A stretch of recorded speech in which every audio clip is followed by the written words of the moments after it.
ይሄ ይፈቀዳል ወይ ነው በእናንተ ኖርማል ነው ወይ 6 አመት ማግባት በ9 አመት አንድን ሴት ልጅ መያዝ ኖርማል ነው ወይ ነው ጥያቄ ምንም አይነት ማስረጃ በሰጠኝ አሁን ባሳየኸኝ በጎግል እንኳን ብንሄድ at the same time ምን ይናገራል በ14 አመታቸው እየሞቱ እንደሆነ ይናገራል በወሊድ ምክንያት እሺ ችግር የለውም ቆይ ወደዛ እንመጣለን አይ ቲንክ አሁን ችግሩን መሰላችሁ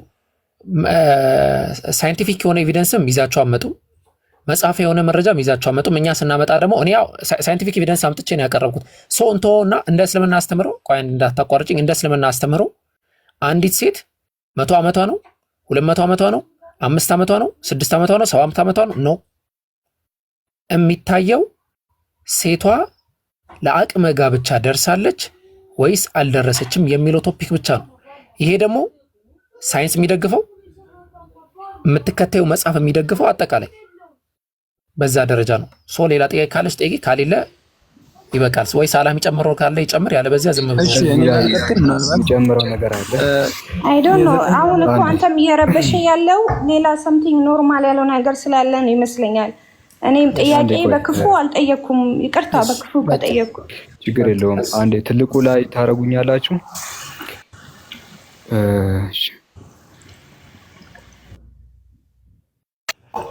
አቡበከርን እና ሰላም ፎሎ አድርጋችሁ ልጆቼ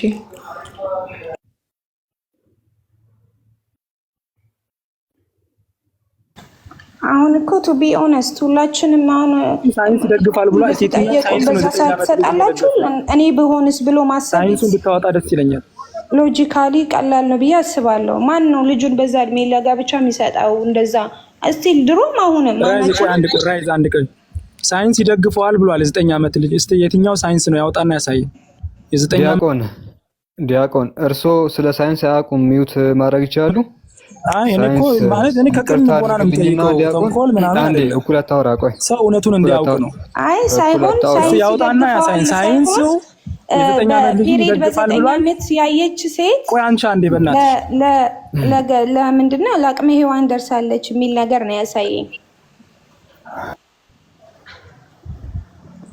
እንደዛው ልክ ደግሞ እዛው ላይ ሌላ ጎግል ላይ ምን ይላል 14 13 ሲያገቡ ሲወልዱ ለሞትና ለተለያዩ የተፈጥሮ አደጋዎች ይጋለጣሉ ይላል ወገናችን ጎግል እዛው ያዡ አንቺ ጋር እኔ ጎግል አይደለም እሺ መረጃ ይዤ መጣሁት አንቺ ጎግሉን ለራስሽ ያዢው አንድ ሚውት አርጊና አታቋርጡ ሳላህ እኔ ቪዲዮ ላጥፋ መሰለኝ ወይ ከኔ ሊሆን ይችላል አንዴ ሳላህን መልሳችሁ አስገቡት ሳላህ ነው ሳላህ አንተ ቀጥለው ሳልወጣ በአላህ የምጠይቀው የትኛው ሳይንስ ነው 9 አመት ልጅን እንድታገባ ዳቆን ተረጋጋ ወይ ትወርዳለህ ከስር ካሌብ ተረጋጋ ወይም ትወርዳለህ ስነ ስርዓት ያዝ አሪስታ ተቀጥልና ካታ ተቀጥላለህ አንተ ዲያቆን እኮ ቀደም ስርዓት ስላሌሎት ነው የወረዱት ለምን ተመልሰው እንደገቡ አላወኩም ያ ጀማ ስርዓት ያሌለው ሰው አታስገቡ መጀመሪያ ስርዓት መማር አለባችሁ ከድቁና በፊት ስርዓት ነው የሚቀድመው ስለዚህ የምታስገቡትን ሰው እንትን በሉ ሁሳ ያወረደው ስርዓት ስላሌለው ነው ሶ ማንንም ማርበትም ስርዓት ማንንም ማርበት ሰው ካለ አስወጡትና ከላይ ያለችው ልጅ ያው ሐሳቡን ኖርማሊ ስላስቀመጥ ነው መደጋገም አያስፈልግም እንደዛ እናድርግ አይ ቲንክ ሌላ ጥያቄ ካለሽ ወደ ሌላ ጥያቄሽ ሂጂ ሰላም አለይኩም ወራህመቱላሂ ወበረካቱ ኡስታዝ ሳላ ቢኖር የርብቃን ሊያሳይሽ ነበር በ3 አመቷ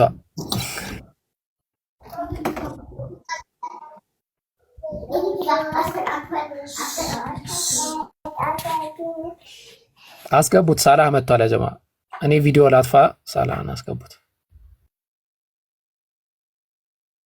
ኡስታዝ መሐመድንና አቡበክርን ፎሎ አድርጓቸው መሐመድ ከላይ ሳለስብሃለሁ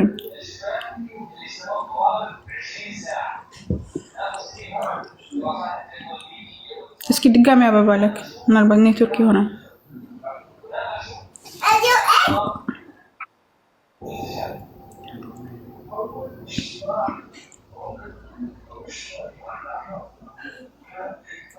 በቃ አቡበክር ቀጥል السلام عليكم ورحمة الله وبركاته وعليكم السلام ورحمة الله وبركاته أستاذ أهلا እንኳን ደህና መጡ እህቶች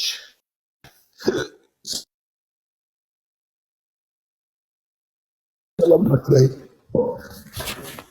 ሳኢም ሳኢማት ወሳኢሚን ወሳኢማት ክርስቲያን ወገኖችም ሰላም ብያለሁ። ሰላም ናችሁ? አልሐምዱሊላህ። ልጆች እዚህ ትንሽ ድምፅ ያሰሙ ስለነበረ ነው ሚዩት ያደረኩት።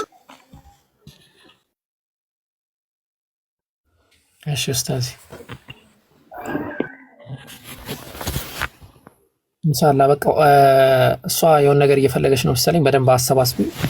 ቤተልሔም በቃ ትሰማላችሁ ኡስታዝ? ሊቀጥሉ ከሆነ አለው። አዎ ትሰማላችሁ ኡስታዝ? طيب ቀጥል አቡበክር ቀጥል። እሺ አፍዋን። እሺ ሳላህን ሳቡት። ቤተልሔም ጥያቄ ካለሽ እስልምና ላይ መጠየቅ ትችላለሽ። እሺ ሰላማችሁ ይብዛላችሁ። ትላንትና እየተከታተልኩ ያለሁ ሁሱን የሆነች ልጅ ጠይቀው ነበረ። እናቷ ካፊር ናት፣ እሷ ሙስሊም ናት እና እናቷ እየደወለች ለበዓል እንኳን አደረሰሽ አትይኝም ወይ ለምን አትደውይልኝም ማለቻት እና እንኳን አደረሰሽ ማለት እንደማይፈቀድ ሁሱ መለሰላት እና ትንሽ ጥያቄ ፈጠረብኝ። እናቷ ናት፣ ለእናቷ በዓል እንኳን አደረሰሽ ብትላት ምንድን ነው ጥፋቱ?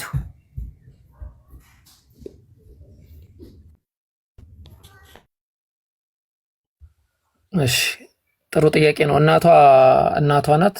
ስለዚህ የሆነ በዓል ደረሰ፣ ለምን እንኳን አደረሰሽ አትላትም?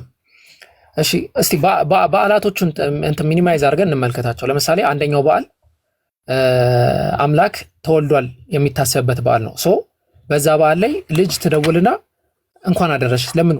አምላክሽ ስለተወለደ። ሴንስ የማይሰጥ ነገር ነው። ሃይማኖቶች መስመር አላቸው። ባይዘው ለምን ይህንን ነገር መረዳት እንደማይገባቸው ይከብደኛል። ሃይማኖት መስመር አለው። በክርስትና ማስተምሮ መስመር አለው፣ በእስልምና ማስተምሮ መስመር አለው። እኛ መስመራችን እስከምን ድረስ ነው? በጎ የሚባል እያንዳንዱን ነገር እንውልላቸዋለን። ነገር ግን ሃይማኖታዊ በሆነ ነገር ላይ በብርም አንደግፍም፣ በሐሳብም አንደግፍም። ለምሳሌ ሁለት ፓርቲ አለ፣ ተቃዋሚ ፓርቲ አለ። በደንብ አስቡ። ሁለት ተቃዋሚ ፓርቲ አለ። አንዱ ፓርቲ ለአንዱ ፓርቲ የሆነ ነገር ሲደርሰው እንኳን ደስ አለ ይላል። ምን ማለት ነው? ስለዚህ በተመሳሳይ ደረጃ ይሄ እስልምና ላይ ብቻ ሳይሆን እንደ ክርስትናው አስተምህሮም ከዚህ በፊት ብዙ ጊዜም ጠቅሰን እናነሳዋለን። እንደ ክርስትና አስተምህሮም ይሄ ነገር ነው ያለው የተቀመጠውም። አዎ እኛ በማንም በዓል ከእስልምና ውጪ ያለ ከእስልምና እኛ አላህ Subhanahu Wa Ta'ala ከሰጠን በዓል ውጪ ለሌላ አካል በዓል ለምን ነው እንኳን አደረሰ የምንለው? ከዛ ነገር ለማስወጣት ነው እንጂ ምን ተቀው እንኳን አደረሰ አንለው። ስለዚህ ይሄንን ነው የምናስበው። እሺ በተጨማሪ ደግሞ ቤተልሔምዬ ቤተሰቦችሽን እናትሽን መርዳት ትችያለሽ።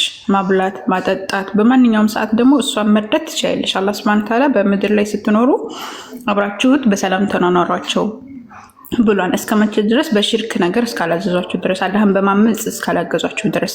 እነሱ ደግሞ አሁን ምንድነው የሚያደርጉ ሲባል ለምሳሌ ኢየሱስ ክርስቶስ ተሰቀለ ብለው ስቅለትን ሲያከብሩ የአላህ Subhanahu Wa Ta'ala ዲን እየተቃወሙ ነው። ምክንያቱም አላህ Subhanahu Wa Ta'ala አልገደሉትም አልሰቀሉትም ብሏል።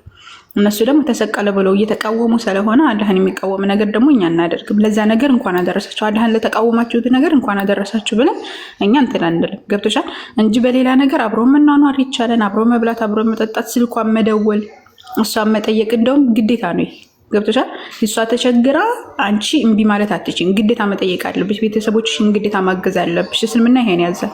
በመልካም ተኗኗራቸው እያለ ይናገር። እንደውም ቀድሞ ቅድሚያ የሰጠው ራሱ ከአንድ ሰው ይመጡ ነብዩ አላህ መልእክተኛ አለይሂ ሰላቱ ሰላም ከሰዎች ማንን ልውደድ ብሎ ሲጠይቃቸው ወይም ደግሞ ማንን ቅርብ ቤተሰብ አድርጌ ልይዝ፣ የቅርብ ሰሃባ አድርጌ ማንን ልይዝ ብሎ ሲጠይቃቸው እናትህን አሉት። ሁለተኛስ እናትህን፣ ሶስተኛስ እናትህን፣ አራተኛስ አባትህን ብለው የመለሱለትና እናትሽን በደንብ መንከባከብ አለብሽ። ገብቶሻል? ኡፍ ማለት ራሱ አትችይም። እናትሽን መገልመጥ ራሱ አትችይም። እንኳን አይደለም እና ቀርቶ እሷን መተው አለመደወል ማለት ነው። ነገር ግን በዚህኛው በበዓል ቀን ግን አይቻልም።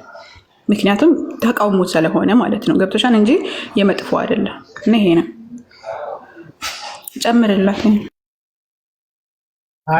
ይህን ፓርት ነው ላሳያት የነበረው። ከእግራቸው ስር ሆነን በምንም ሃይማኖት አይደለም፣ እናት እንደ እናት፣ አባት እንደ እናት ማንኛውም የሚያዙንን ነገር መፈጸም አለብን። ኢቭን ይህ ነገር አዳምጡ።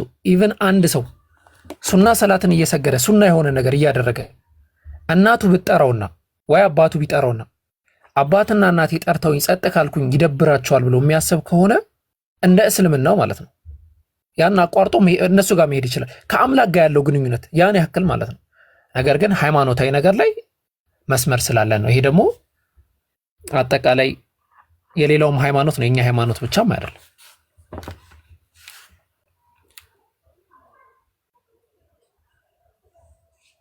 እሺ መውደድና መጥላት አሁን ለምሳሌ የወለድከው ልጅ ያንተን ሃይማኖት ካልተቀበለ አጋጣሚ ማለት ነው አልተቀበለምና ሌላ ሃይማኖት ውስጥ ገባ፣ ያንን ልጅህን ትጠላዋለህ ወይስ ላለማየት እንዳላየህ ብለህ ትረግመዋለህ? ይሄ ትክክል ነው ትክክል አይደለም? እሺ ሁለተኛው ጥያቄ ደግሞ አንድ ሰው ወይ ልጅ አለው ወይ ደግሞ ልጅ አባቱን በሃይማኖት ከሱ ጋር እንዳልሆኑ ያን አካል ትጠላዋለህ ወይ? ለምን ብሎ ነው? ከምን አንፃር ነው የሚጠላው? እንደውም ስለሚወደውና ልጁም ስለሆነ ከሱ ሃይማኖት እንዲርቅ አይፈልግም። የተለያዩ የሆኑ ቅጣቶችን አድርጎ እንትን ሊያደርገው ይችላል። ያው እንትን ሳይሆን ሊያደርግ ይችላል። እንዲመለስ ወደ ሃይማኖት እንዲመለስ ብሎ ሊያገለው ይችላል። ምንም ነገር ሊያደርገው ይችላል። ያ ነገር ግን እነሱን ከመወደድ እንጂ ሌላ ነገር አይደለም። ለምን ደግሞ አይራገምም? ነብዩ ሰለላሁ ዐለይሂ ወሰለም ከልክለዋል። ሙስሊም አይራገምም። ይሄም ኡማ እንዳንራገም ታዘናል። እንደዚሁም ምናምን ነው ያንን አናደርግም። ሁሌ እንደውም ዱዓ ነው የምናደርግለት ሂዳያ እንዲያገኝ። እንዴ ነብዩ ሰለላሁ ዐለይሂ ወሰለም እኮ አጎታቸው እኮ ሂዳያን እንዲያገኝ እኮ በጣም በከፍተኛ ደረጃ ይፈልጉ ነበር። ኢቭን ሞት አፋፍ ላይ ሆኖ አጎቴ ያ ዓም ቁል ላ ኢላሃ ኢላላህ ላ ኢላሃ ኢላላህ በሊሉት ነበር እንጂ ይጠሉታል ምን ይሉታል ምናምን አይደል። ዳዕዋ ታደርጋለህ። እስልምና አስተምሮ ቤስት ነው በዚህ ነገር ላይ ባይዘው ዳዕዋ ታደርግላታለህ። አሁን ለአባት ለእናትህ ዳዕዋ ታደርጋለህ። ዳዕዋ አድርገህ ሁሌ ተጨቃጨቅ አላለም ነው። ዳዕዋ ታደርጋለህ። ዳዕዋ ካደረግክ በኋላ ግን እነሱ የማይቀበሉ ከሆነ ሁሌ የተጨቃጨክ ኑር አይደለም። አንተ ራስህን ነጃ ታወጣለህ። ለነሱ ዱዓ እያደረግክ በመናወናር ባለበት መንገድ ትናወናራለህ። እንደዛ ነው ወገናችን።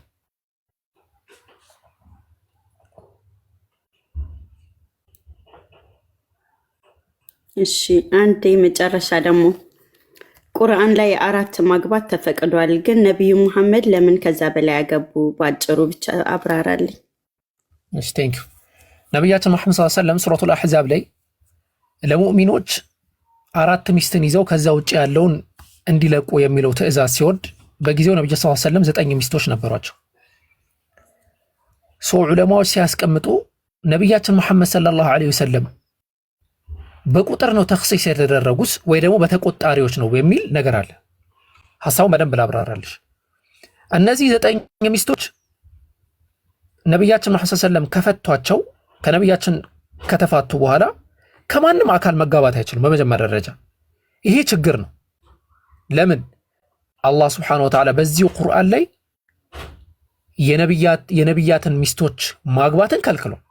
ስለዚህ እነዚህ አካላቶች ሊጉላሉ ነው፣ ከማንም ጋር ይጋቡ። ስለዚህ አላህ Subhanahu Wa Ta'ala ሩኽሳ አደረገና ለነብያችን መሐመድ ሰለላሁ ዐለይሂ ወሰለም ሩኽሳ ሲያደርግላቸው 9 ማግባት አይደለም የፈቀደላቸው። እነዚህ 9 ቢሞቱ ራሱ ሌላ ድጋሚ ማግባት አይችሉም ነብያችን ሰለላሁ ዐለይሂ ወሰለም። በመጨረሻ ላይ ነስኽ አድርገው የሚሉት ዑለማዎች ቢኖሩ ራሱ ማለት ነው 9 ቢሞቱ ጭማሪ አንድ ራሱ ማግባት አይችሉም ነብዩ ሰለላሁ ዐለይሂ ወሰለም። በቁጥር ሳይሆን የተገደቡት እነዚህ 9 ሚስቶች በጊዜው የነበሩ 9 ሚስቶች ግን ከዚህ ቢወጡ ከነብዩ ሰለላሁ ዐለይሂ ወሰለም ቤት ቢወጡ ሌላ ሰው ሊያገባቸው ስለማይችል ይቸገራሉ። ነብያችን መሐመድ ሰለላሁ ዐለይሂ ወሰለም ግን ከነሱ በኋላ ሌላ ማግባት አይችልም። ወላ አንተ በደለ ቢሂን ብሎ አላህ Subhanahu Wa Ta'ala አስቀምጧል። ስለዚህ እሳቸው በቁጥር አይደለም የተገደቡ። 9 ማግባት ይችላሉ፣ 10 11 ማግባት ይችላሉ አይደለም። ነገር ግን የተገደበው ሴቶቹ እነዚህ ሴቶች እነሱን ከመጠበቅ አንፃር 9ኙን ለነብዩ ሰለላሁ ዐለይሂ ወሰለም ብቻ ተፈቅዷል። ከሞቱም ሞቱ ካሉም ደግሞ አሉ በሚለው ማለት ነው። ሌላ ሰው ግን 4 አግብተው ካልተመቸው 4 ማግባት ይችላል። ያው በደል ምናምን የሚለው እንዳለ ሆኖ ማለት ነው። 4 እያደረገ እንደፈለገ ሊያገባ ይችላል። እንዳለ ሆኖ በደል ምናምን የሚለው ነገር ተቆጣሪ ሆኖ ማለት ነው። አይ ቲንክ አግኝተሽኛል ሐሳቤን። ለነብዩ መሐመድ ላቸው ማለት ነው